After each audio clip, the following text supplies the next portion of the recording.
예수님이 죽음을 이기시고 부활하셨습니다. 혹시 여러분은 예수님이 죽으시고 그 죽음을 이기시고 부활하셨다라는 것을 과연 믿으실 수 있겠습니까? 우리 성도님들은 믿으실 거고, 또 오늘 오신 분들 중에서도 예수님의 부활을 믿어지는 분들도 계시리라 생각이 듭니다. 바라는 것은요, 이곳에 있는 모든 분들이 예수님의 부활을 믿게 되는 그런 큰 은혜가 임하게 되었으면 좋겠습니다. 왜냐하면요, 우리가 예수님의 부활을 믿는다라는 것, 예수님의 부활이라는 것, 그런 것들이요 너무나도 중요하기 때문에 그래요. 그래서 오늘 제가 여러분에게 드릴 말씀은 두 가지예요. 예수님의 부활이 왜 중요한가? 이게 첫 번째고요. 두 번째는 그 예수님의 부활을 믿는다라는 의미는 과연 뭘까? 이렇게 두 가지로 여러분에게 설명을 해 드리려고 합니다. 믿는 마음으로 잘 들으시고요. 혹시 이해가 안 되더라도, 이해가 안 되면 끝나고 저를 찾아오세요. 그러면 다시 한번 자세히 설명을 해 드리도록 하겠습니다. 먼저 과연 부활이 중요한 이유는 뭘까요? 우리 기독교에서 예수님의 부활을 대단히 중요하게 이야기하고 있지 않습니까? 부활은 왜 중요할까요? 말 그대로입니다. 우리 기독교에서 부활이 없으면 기독교라는 그 자체가 성립되지 않기 때문에 그렇습니다. 우리가 말하고 있는 이 기독교의 가장 중요한 기초가 바로 예수님의 부활이기 때문에 그래요. 예수님의 죽으심 중요한 거예요. 그러나 예수님의 죽음만으로는 기독교가 성립될 수가 없어요. 기독교가 기독교로 성립되려면 바로 예수님의 부활이 반드시 필요하기 때문에 부활이 중요한 겁니다. 그리고 또 부활이 중요한 것은 예수님의 부활이 예수님 개인의 부활로 그치는 게 아니라 우리 모두와 아주 밀접한 연관이 있기 때문에 예수님의 부활이 너무나도 중요한 것입니다. 그렇다면 예수님의 부활과 내가 도대체 무슨 상관이 있는가, 이 부분을 여러분에게 세 가지로 말씀을 드릴게요. 첫 번째는요, 예수님의 부활은 우리에게 이렇게 말하는 겁니다. 내세가 있다라고 말씀하는 사건이 바로 부활 사건입니다. 여러분, 내세라는 게 뭐죠? 내세, 올 세상을 말하는 거예요. 올 세상. 그럼 올 세상은 뭐지요? 우리가 죽으면 이제 만나게 되는 새로운 세상을 우리는 내세라고 말해요. 우리 기독교에서는 이 내세를 천국 또는 뭐라고 설명을 하죠? 지옥, 이곳에서의 영원한 삶을 우리는 내세라고 말을 하는 거예요. 예수님의 부활은요, 우리 모두에게 그렇게 말하는 거예요. 이 땅에서의 삶이 전부가 아니라는 거예요. 왜냐하면요, 예수님을 한번 생각해 보시겠어요? 예수님은 죽으셨어요. 그리고 그 이후에 아무런 삶이 없지를 않았어요. 예수님은 죽으시고 다시 부활하신 이후에 전혀 다른 삶을 예수님은 사신 거예요. 그게 바로 내세가 있다라는 것을 보여주는 증거가 되는 거예요. 우리도 마찬가지인 거예요. 우리도요, 죽으면 그 죽음이 그냥 끝으로 결론 나질 않아요. 우리도 분명히 죽으면은요, 내세라는 게 있어요. 그게 어떤 분들에게는 천국이고 그것이 어떤 분들에게는 지옥일 수 있어요. 그러나 이 자리에 모여 있는 여러분의 내세는 모두가 다 천국이기를 바랍니다. 그러기 위해서는요, 방법은 굉장히 간단해요. 예수님이 나의 죄를 위해 죽으시고 부활하셨습니다 라고 인정만 하신다면 여러분의 내세가 천국으로 확정될 수 있다고 저는 믿습니다. 여러분 모두의 내세가 천국이기를 예수님 이름으로 축원드립니다. 두 번째는요, 예수님의 부활이 우리에게 뭐라고 또 가르쳐 주시냐면 하나님이 우리의 죄를 용서했다라고 가르쳐 주는 사건인 거예요. 여러분, 세상에 죄 있는 사람이 있을까요? 없을까요? 죄가 없는 사람, 혹시 여기 계신 분들 중에서 저는 죄가 하나도 없어요 하는 분 혹시 계십니까? 안 계신 거죠? 맞아요. 세상에는요, 죄가 없는 사람이 없어요. 그럼 하나만 더 물어볼게요. 세상에는요, 안 죽는 사람이 있을까요? 없을까요? 죽지 않는 사람. 있으면 얼마나 좋겠어요. 그리고 그게 내 자신이 되면 얼마나 좋겠어요. 그런데요, 세상에는 죽지 않는 사람이 없어요. 그러면 여러분, 결국 죄가 없는 사람이 없고 죽지 않는 사람이 없어요. 그런데 성경을 보면 이런 말씀이 나와요. 로마서라는 곳에 이런 말이 나와요. 사람이 죽는 이유를 죄의 싹슨 사망이요 라고 말을 해요. 그러니까 사람이 죽는 것은 그 이유와 원인이 무엇이라고 성경은 밝히고 있냐면 죄 때문이다라고 말하는 거예요. 그렇기 때문에요, 이 땅에 태어난 모든 사람들은 그 기간만 다를 뿐인 거예요. 모두가 다 죽어요. 그 말인즉 모든 사람은 다 죄를 가지고 있는 사람이다 라는 말의 뜻인 거예요. 이제 예수님을 한번 생각해 보세요. 예수님은요, 죽으셨어요. 그런데 다시 부활하셨어요. 그 말은 무슨 말이냐면요, 하나님께서 인간들에게, 죄 가지고 살아가는 모든 사람들에게 용서해 주시겠다라고 말씀해 주시는 거예요. 여러분, 죽음으로 끝나야지 죄가 남아있는 거잖아요. 그런데 죽은 예수 그리스도께서 다시 살아나신 것은 하나님께서 예수님의 대속적인 죽음을 가지고 우리 모두를 용서하겠다라고 약속하시는 사건이 바로 예수님의 부활 사건인 거예요. 예수님이 우리 죄를 위해 죽었어요. 그리고 다시 살아나셨어요. 이제 하나님의 용서가 우리에게 보장이 된 거예요. 그러나 예수님이 부활하셨다고 해서 모든 사람에게 용서가 주어지는 것은 아니에요. 마치 이와 같아요.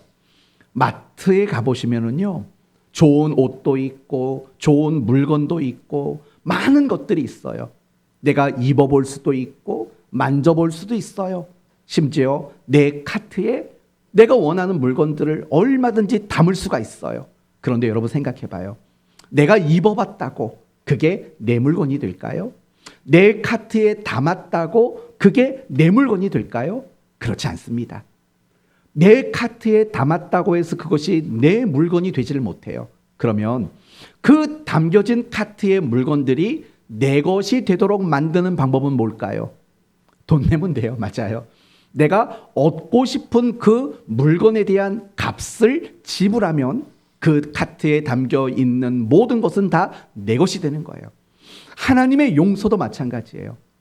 예수님이 죽으시고 부활하심으로 하나님이 우리를 용서하시겠다라고 말씀해 주셨어요. 그런데 그 하나님의 용서가 내 것이 되기 위해서는요, 필요한 게 있어요. 조금 전에 여러분에게 말씀드린 것처럼 예수님이 나의 죄를 위해 죽으시고 부활하셨습니다라는 믿음을 가지게 되면은요, 그 믿음이 용서의 대가가 되어서 하나님의 용서가 우리 모두에게 선물로 주어질 수 있게 된다라는 거예요. 사랑하는 성도 여러분, 여러분은 하나님이 여러분을 용서하신 것을 믿으시지요? 그렇다면 이제 여러분은 모든 사람을 용서하셔야 돼요. 내 마음속에 저 인간은 용서 못해, 그런 사람이 있으면 안 돼요. 모두를 용서하셔야 돼요. 그리고 혹시 이 자리에 초대받아서 나오신 분들이 있다면요, 하나님의 용서가 여러분의 것이 됐으면 좋겠어요. 어떤 방법으로요? 예수님이라는 분이 내 죄를 위해 죽으셨고 부활하신 것을 나는 믿어 라는 그 믿음의 고백만 있으면 하나님의 그 용서가 여러분의 용서가 되어지게 되는 거예요. 그런 은혜로운 일들이요, 오늘 초대받아 오신 모든 분들에게 생겨나게 되기를 바랍니다. 예수님의 부활이 나와 무슨 상관인가? 마지막 세 번째.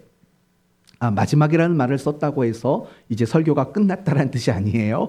네, 첫 번째 대지의 마지막 부분이라는 뜻이에요. 아직 세 대지가 남아 있는 거예요. 예수님의 부활이 나랑 무슨 상관이 있길래 중요한가? 이런 의미가 있어요. 예수님의 부활은요, 우리에게 이렇게 말씀하고 있어요. 예수님이 하셨던 모든 말씀, 예수님이 가르쳐 주신 모든 가르침, 그리고 더 나아가서 성경의 모든 말씀들이 사실이다 라는 것을 증명하는 것이 예수님의 부활이다. 이렇게 우리에게 말씀해주고 있다라는 거예요. 예수님은요, 예수님이 살던 그 당시의 제자들에게요, 내가 메시아다 라는 것을 말씀해 주셨어요. 그리고 제자들에게 너희는 이렇게 살아야 된다. 예를 들면 누가 우리의 오른뺨을 때리거든 왼뺨을 돌려대고, 이 말씀이 잘 나왔어요. 아주. 오늘 여러분을 초대한 분의 오른뺨을 한번 때려보세요. 이따가. 그러면 그분은요 어떻게 배웠냐면 오른뺨을 때리거든 왼뺨도 갖다 이렇게 대주라고 배웠어요. 그 배운 대로 실천하는지 안 하는지 한번 오른뺨을 쳐보시기를 바래요. 그럼 만약에 오른뺨을 쳤더니 멱살을 잡으면 저한테 와서 얘기해 주세요. 아무개 성도 헛배웠어요 라고 저한테 와서 꼭 일러 주시기를 바래요. 특히 형준이 친구들, 네. 오른뺨이에요. 주먹은 안 돼요. 이 나갈 수 있어요. 네, 그런 뜻인 거예요. 뭐냐? 예수님이 가르쳐 주셨던 모든 말씀들이 사실이다. 왜냐하면 예수님은 내가 죽을 거다 라고 말씀하셨고 내가 다시 부활할 거다 라고 말씀하셨어요. 그리고 정말 부활하셨어요. 그 말은 뭐예요? 예수님이 하신 말들은 하나도 거짓말이 없는 거예요. 예수님이 하신 말씀들 중에서 어느 것도요 거짓된 게 없다라는 뜻이에요.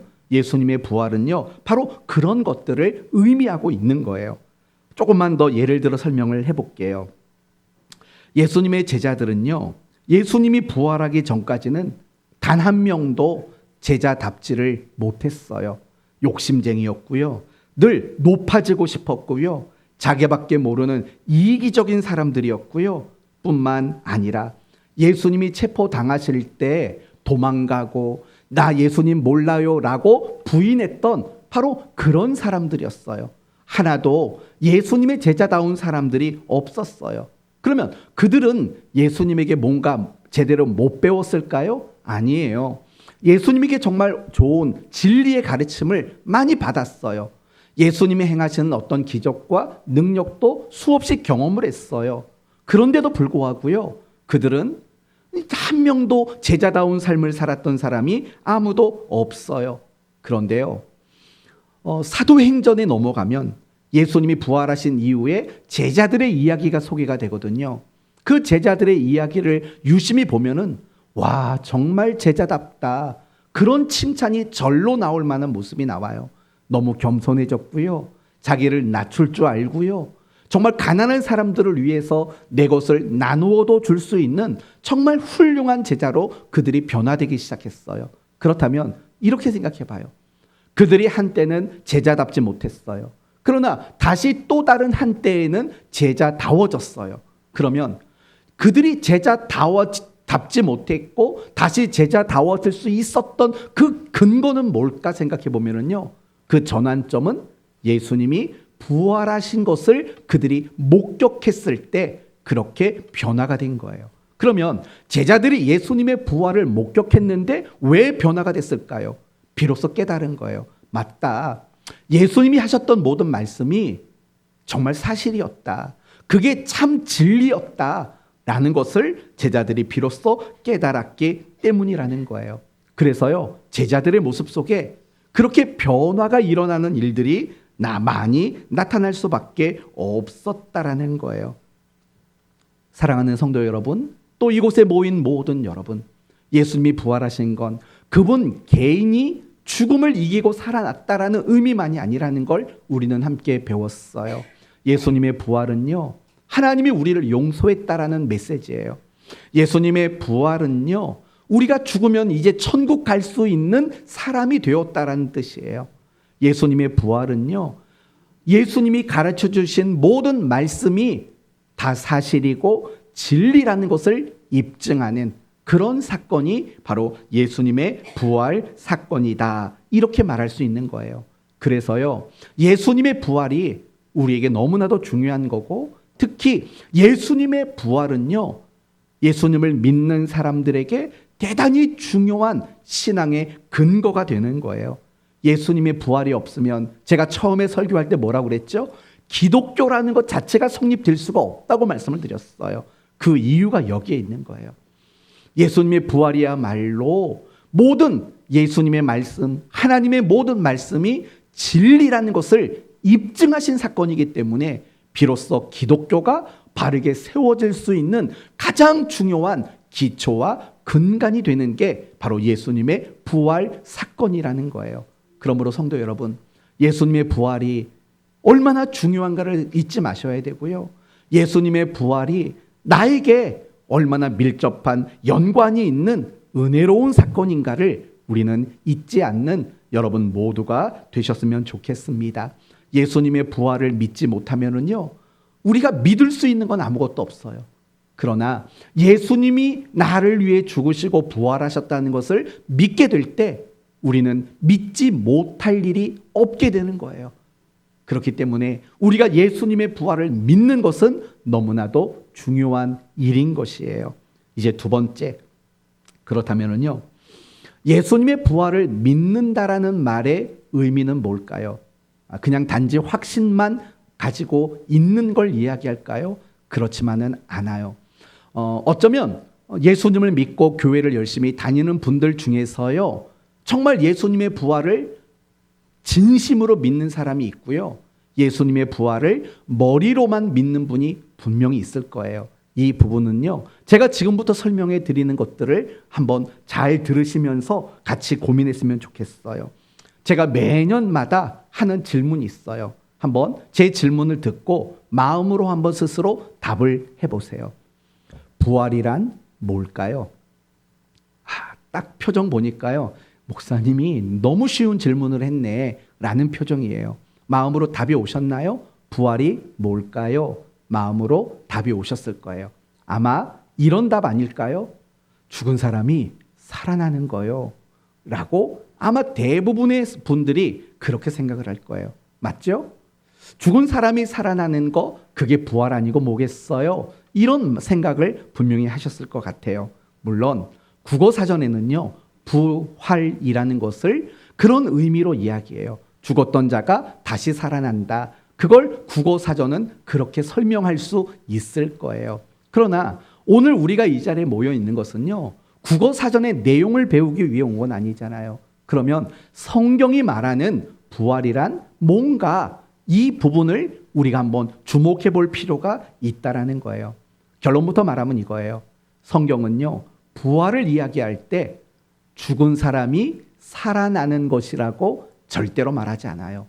성경이 말하는 부활은요, 죽은 사람이 살아나는 거 이렇게 설명한 적이 단 한 번도 없어요. 그러면 죽었다 살아난 사람이 뭐 한 겁니까? 그냥 다시 살아난 거예요. 그걸 부활이라고 성경은 절대 말하지 않아요. 여러분의 눈빛을 보니까요, 목사님이 참 이상한 소리 하시네 라고 말하는 것 같아요. 이제 여러분의 생각이 잘못됐다라는 것을 제가 또 다시 설명을 해드려 볼게요. 우리가 성경을 읽다 보면은요, 정말 죽었던 사람이 다시 살아났던 이야기가 성경에 굉장히 많이 나와요. 예를 들면 마리아 마르다의 오빠 누구죠? 나사로. 이 나사로도요, 죽었어요.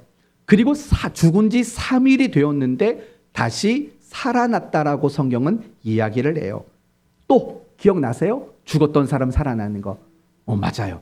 회당장 야이로의 딸, 12살 먹은 딸이 죽었어요. 근데 다시 살아났어요. 또 있어요. 사도 바울이요, 밤늦게까지 설교를 하니까 그 설교를 듣다가 3층에서 떨어져서 죽은 사람의 이야기가 나와요. 근데 그 사람도 다시 살아났어요. 뭐 그런 사람들 이야기 말고요, 성경을 보면 뭐 사르밧 과부의 아들, 수넴 여인의 아들, 그들이 죽었다가 다시 살아났다라는 이야기를 기록하고 있어요. 여러분 아까 말했죠? 예수님의 부활이 무엇을 증명했다고요? 성경이, 예수님의 가르침이 거짓이 아니라 모든 게 다 진리라는 것을 증명하는 사건이라고 말했어요. 그 관점을 가지고 성경을 보면 죽었다가 살아난 사람들 이야기가 많아요. 나사로, 야이로의 12살 먹은 딸, 유두고, 수넴 여인의 아들, 뭐 사르밧 과부의 아들 살아났어요. 그럼 물어볼게요. 그 사람들은 부활한 걸까요? 참 대답하기가 애매모호해요. 그러면 정말 쉬운 대답 나올 만한 걸 물어볼게요. 예수님은 죽으셨어요. 그리고 3일 만에 살아나셨어요. 부활하신 게 맞을까요? 맞아요. 그거는 이상하죠. 어떤 사람들은 죽었다 살아났는데 부활이라고 말하기가 애매모 거시기하고, 근데 예수님도 죽었다가 살아났는데 아무도 의심하지 않고 부활하셨습니다, 이렇게 자신 있게 말을 한다고요. 도대체 무슨 차이가 있을까요? 아니, 분명히 죽었다 살아난 건 똑같잖아요. 근데 왜 예수님에게는 부활했다고 말하고 예수님이 아닌 다른 사람에게는 부활했다고 말하기가 좀 애매한 그런 마음과 생각이 자꾸 들까요? 이건 잠깐 접어두고 새로운 이야기를 꺼내 볼게요. 이건 우리 성도님들에게도 조금 어려운 이야기일 수도 있어요. 이런 이야기예요. 언젠지는 몰라요. 그 예수님이 다시 이 땅에 오신다고 성경은 말해요. 그리고 예수님이 이 땅에 다시 오시는 그날에 이런 일이 일어난대요. 죽었던 사람들이 다시 살아나서 신령한 몸으로 변화되는 일들이 일어나게 된대요. 그러면 예수님이 다시 오시는 그날에 죽었던 사람들은 다시 신령한 몸으로 부활한다고 말한다면 그건 그럴 수 있어요. 그러면 만약에요, 그때 살아있는 사람들은 어떻게 되는데요? 만약에 지금 우리가 예배를 드리고 있잖아요. 이 순간에 만약에 예수님이 오시면은요, 이미 돌아가신 저희 아버님이 부활하실 거예요. 그렇죠? 여러분의 가족들이 다시 살아날 거예요. 그럼 여러분은 어떻게 되는데요? 그러면 예수님이 딱 오시는 그 순간 여러분 모두가 한 순간에 다 죽었다 다시 살아나야 되나요? 그건 아니에요. 성경을 보면은요, 예수님이 재림하시는 날에 죽어 있었던 사람들은 다시 살아나요. 그러나 살아있는 사람들은 죽지 않고 새로운 몸으로 변화가 된다라고 성경은 이야기해요. 이것까지 얘기하니까 너무 복잡한 것 같지요? 그러나 이 이야기가 꼭 필요한 거예요. 왜 그러냐면요, 제가 조금 전에 여러분에게 이런 말을 했어요. 성경을 보면 죽었다가 살아난 사람들의 이야기가 있다고 말했어요. 그런데요, 그 사람들은 아직도 살아있을까요? 아니에요. 그 사람들이, 예를 들면 나사로가요, 죽었다 살아났지만 또 어느 순간 살다가 또 죽었어요. 그러면 예수님이 오시는 날, 재림하시는 그날 이 나사로는 어떻게 될까요? 또 살아나요. 야, 그러면 부활을 몇 번 경험하는 거예요? 이 사람은요, 도대체 부활을 2번 경험하잖아요. 한 번은 살아났잖아요. 근데 예수님이, 그리고 죽었어요. 예수님이 재림을 해요, 또 살아나요. 2번을 경험하는 격이 돼요. 그러나 예수님이 재림하시는 그날 원래 살아있는 사람은 부활이라는 것 자체가 경험되지를 않는 거예요. 왜요? 뭘 하지 않았으니까? 죽지를 않았으니까 부활을 경험 못하는 거예요. 어떤 사람은 2번 경험하고 어떤 사람은 한 번도 경험하지를 못해요. 따라서 부활이라는 거는요, 그냥 죽었던 사람이 살아나는 것, 그걸 성경은 절대로 부활이라고 말하지 않아요. 그러면 성경이 말하는 부활이 뭔지 아세요? 한마디로 말하면 변화됨을 성경은 부활이라고 말하는 거예요. 제가 이 설명만 드리면은요, 아까 말했던 거, 뭐 나사로, 유두고 죽었던 사람이 살아났는데 부활이라고 말하기가 애매한 이유. 그러나 예수님이 죽었다 살아났는데 부활이라고 자신 있게 말할 수 있는 이유가 뭔지 아주 명확하게 여러분은 답을 찾을 수 있게 돼요. 부활의 핵심은요, 변화예요. 변화. 어떤 변화를 말하냐면은요, 고린도전서 15장을 보면 이런 말이 나와요. 마지막 나팔에 순식간에 호련히 다 변화되리니 나팔 소리가 나매 죽은 자들이 썩지 아니할 것으로 다시 살아나고 우리도 변화되리라라고 말을 해요. 그러니까 부활의 핵심은 변화라고 말씀을 드렸어요. 그러면 어떤 변화냐면요, 썩을 몸. 여러분, 인간의 몸은요, 죽으면 어떻게 돼요? 썩어요. 그 썩을 몸에서 썩지 않는 몸으로 변화되는 거, 그게 바로 성경이 말하는 부활의 가장 중요한 핵심이라고 말할 수 있어요. 썩을 몸에서 썩지 않는 몸, 그리고 죄악되고 제한적인 몸. 여러분, 제한적인 몸이라는 것은 어떤 거냐면요, 여러분은 지금 11시 46분에 사랑하는 교회 예배당에 앉아 있어요. 이 말은 다른 곳에는 존재하지를 못하는 거예요. 왜냐? 제한적이잖아요. 여러분이 여기에 있으면 여러분은 다른 곳에 존재하지를 못해요. 이건 제한적인 몸인 거예요. 그리고 죄악되고 제한적인 몸이에요. 그럼 부활은 뭐냐? 한마디로 말하면 부활이란 썩을 몸에서 썩지 않는 몸으로 바뀌는 거고, 그리고 죄악된 몸, 제한적인 몸에서 그 어떤 제약이 없는 자유로운 몸으로 바뀌게 되는 거예요. 그런 변화가 성경이 말하는 부활인 거예요. 그러면 제가 앞서 말씀드렸던 죽었던 사람들의 이야기를 말해봅시다. 나사로는 죽었다가 살아났어요. 그러면 그 죽었다가 살아난 나사로는 어떤 몸이었을까요? 원래 살아 있었을 때 가지고 있는 몸으로 다시 살아난 거예요. 그러니까 어떻게 됐어요? 나이를 먹고 살다가 또 죽은 거예요. 그러니까 이 나사로든 유두고든 회당장 야이로의 딸이든 간에 그들은 모두가 다 똑같은 몸으로 살아난 거예요. 그 몸 자체가 바뀌었어요? 바뀌지 않았어요? 바뀌지 않았어요. 썩을 몸, 죄악된 몸, 제한적인 몸으로 똑같이 살아난 것뿐이에요. 그래서 그러한 것들을 성경은 부활이라고 말하지 않아요. 그럼 예수님의 경우를 한번 생각해 봅시다. 예수님은 죽었어요. 우리와 똑같은 몸을 가지고 사시다가 죽었어요. 그리고 다시 부활했어요. 그런데 여기서부터는 달라요. 예수님이 다시 부활했을 때 예수님의 몸은 어떤 몸이었냐면 영원한 몸, 썩지 않는 몸, 신령한 몸, 그리고 제약이 없고 제한이 없는 몸으로 변화를 받게 되셨다라는 거예요. 예수님이 부활하신 이후에 제자들과 함께 음식도 드셨어요. 그럴 수 있는 몸이에요. 그러나 예수님은 홀연히 사라지시기도 하셨어요.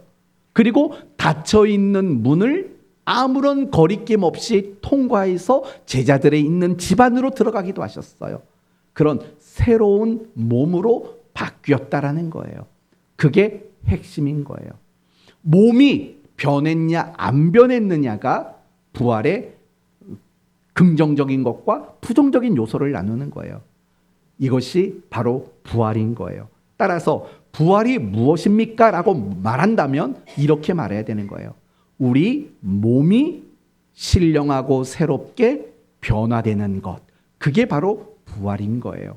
그래서 예수님이 재림하시는 그날 죽지 않고 있는 사람들은 또다시 그냥 죽을 이유가 없어요. 살아있는 그 몸에서 신령하고 제한이 없는 영원한 몸으로 변화되는 일들이 일어나는 것뿐이라는 거예요. 그게 바로 예수님의 부활, 그리고 부활의 내용인 거예요. 그러면 부활이 뭐냐고 말했을 때 제일 중요한 단어를 한 단어로 말한다면 뭐라고 말할 수 있어요? 바로 변화라고 부활의 핵심 단어를 설명할 수 있는 거예요. 그리고 중요한 것은 그러면 그런 예수님의 부활을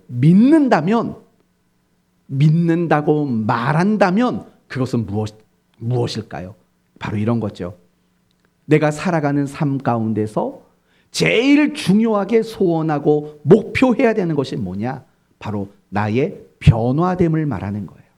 그냥 내가 이런 사람이었는데 끝까지 그런 사람으로 살아가는 게 부활을 믿는 사람이 아니라 내가 아직은 미흡하고 못난 게 있고 잘못된 게 있는데 그걸 끊임없이 고쳐가고 더 나은 사람이 되려고 노력하는 것. 그게 바로 예수님의 부활을 믿는다라는 말의 뜻이 되는 거예요. 더 다르게 말한다면요. 예수님이 부활로 증거된, 증명된, 확증된 하나님의 말씀을 기준으로 삼아서 나를 늘 고쳐가고 나를 늘 변화시켜가는 것. 그게 바로 예수님의 부활을 믿는다라는 뜻인 거예요. 예수님의 부활을 믿습니까? 했을 때 믿고 말고요 목사님. 그러나 하나님의 말씀대로 나를 고쳐가고 나를 변화시켜가는 일들을 하지 않는다면 그 부활을 믿는다라는 말은요 머리로만 믿는 거고 지식으로만 믿는 거예요. 그건 진정한 의미로 예수님의 부활을 믿는다고 말할 수가 없는 거예요. 내가 예수님의 부활을 진정 믿는다는 것은요, 내가 날마다 개선되어져 가는 거예요. 내가 날마다 하나님의 아들, 하나님의 딸로서 더 나아지는 거예요.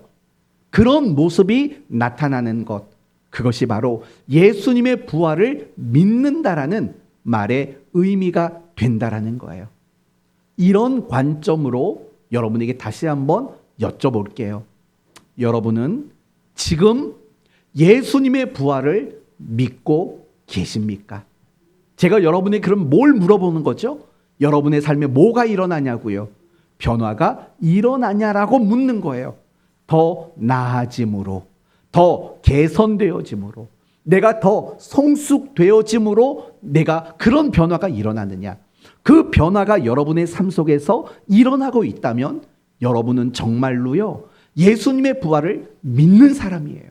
그러나 교회는 열심히 다니고 있지만 내 모습 속에서 아무것도 달라지는 게 없다면은요, 미안한 얘기지만 예수님의 부활을 아직 잘 믿는 상태는 아니라고밖에 말할 수 없는 거예요. 우리 사랑하는 교회 성도님들, 저는 여러분 모두가 정말 예수님의 부활을 믿는 사람이 되셨으면 좋겠어요. 날마다 여러분의 모습이 새로워지고 달라지고 하는 이런 일들이 여러분에게 나타나는 것, 그게 바로 예수님의 부활을 믿는다라는 말의 가장 중요한 핵심이 되는 겁니다.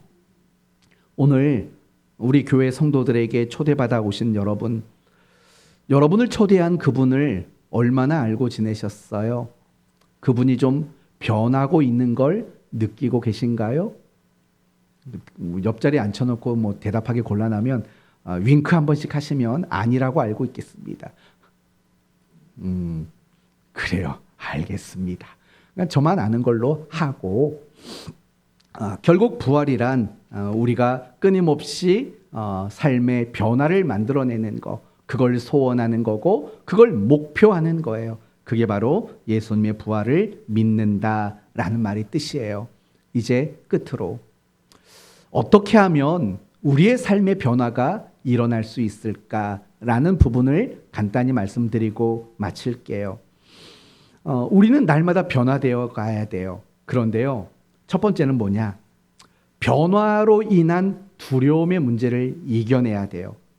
여러분, 많은 사람들은요, 물론 저도 마찬가지예요. 변화되는 것보다는 그 자리에 안주하는 것을 훨씬 더 좋아해요. 그럼 그 이유가 뭘까요? 내가 더 낫게 변화되는 게 싫어서일까요? 그게 귀찮아서일까요? 아닙니다. 변화되고 더 좋아지는 거 싫어할 사람은 없어요.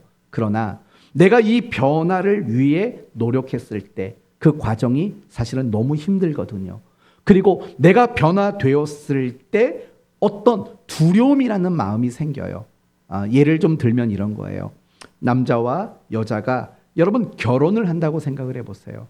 많은 젊은이들이요, 결혼이라는 것 자체를 두려워해요. 결혼하는 것을요, 굉장히 망설여요. 우리 교회 어떤 청년은 사장님을 찾고 있어요. 네, 사장님을 찾고 있어요. 나는 사장님이랑 결혼할 거야. 네, 그런 분이 있어요. 여러분, 왜 사람들이 결혼을 두려워하는 줄 아세요? 이런 거예요. 시댁이라는 새로운 삶이 시작이 돼야 돼요. 그렇죠? 그리고 부부라는 새로운 삶의 방식이 시작이 돼야 돼요. 그리고 부모라는 새로운 삶의 방식이 또 시작돼야 돼요. 뭐 자식을 낳아 부모가 되는 거, 그것도 좀 염려도 있겠지만 두려움까지는 아닐지 몰라도 내가 시댁이 생긴다라는 거, 그 자체가 두려운 마음이 들기도 해요. 내가 저 남자랑 결혼해서 부부가 되었을 때 어떨까라는 두려움인 거예요. 그런 두려움이 우리를 변화시키는 것을 주저주저하게 되고 망설이도록 만드는 거예요. 그렇지 않나요? 여러분이 내가 좀 달라졌으면 좋겠어라고 생각하는 게 분명히 있을 거라고요. 그런데도 불구하고 내가 그게 좀 달라지는 일을 위해 노력하지 않고 내가 변화되는 일을 위해 노력하지 못하는 이유는요, 뭔가 있는 두려움이 있는 거예요. 그 두려움을 이겨내셔야 돼요. 그래야지만 우리는 우리의 삶의 변화를 만들어낼 수 있게 되는 거죠. 저는 여러분 모두가요, 내 자신을 변화시키는 그 일에 대한 용기를 가질 수 있었으면 좋겠어요. 망설이지 마시고 주저주저하지 마시고 정말 여러분이 더 변화되는 그 일에 용기를 냈으면 좋겠어요. 그러면 그 용기는 어디에서 나올까요? 바로 예수님을 만나는 자리에서 용기를 얻게 돼요. 성경을 보면은요, 예수님을 만난 사람들에게는 어김없이 나타나는 공통점이 있어요. 그 공통점이 뭐냐면 그들이 모두 변화됐다라는 거예요. 사도 바울은 다메섹에서 예수님을 박해하던 사람에서 예수님을 증거하는 사람으로 변화가 됐어요. 또 삭개오는 뽕나무 위에서 예수님을 만나고 그가 욕심부리던 인생에서 가난한 자들에게 자신의 재산의 절반을 나누어 주는 사람으로 변화가 됐어요. 예수님을 만난 사람들에게는 그런 변화들이 일어나게 되어 있어요. 왜 그럴까요? 예수님 그분 자체가 놀라운 능력이 있는 분이시기 때문에 그래요. 그래서 그분을 만나면은요, 변화되지 않는 사람이 없어요. 저는 여러분에게 그렇게 말씀드리고 싶어요. 내가 변화되고 싶은데 아직은 용기가 나지 않는다면 여러분 모두가 예수님을 만났으면 좋겠어요. 그 예수님을 만나면은요, 여러분이 지금까지 품어보지 못했던 용기가 생기는 것들을 경험하게 될 거예요. 그리고 그 용기를 힘입어서 여러분이 변화를 위해 노력할 수 있는 그런 사람이 될 수 있는 거예요. 끝으로 여러분이 변화되기 위해서 제일 중요한 것은요, 죄와 싸우시는 일이에요. 왠 줄 아세요? 부활은 결국은 죄에 대해서 승리하신 사건이 바로 부활이기 때문에 그래요.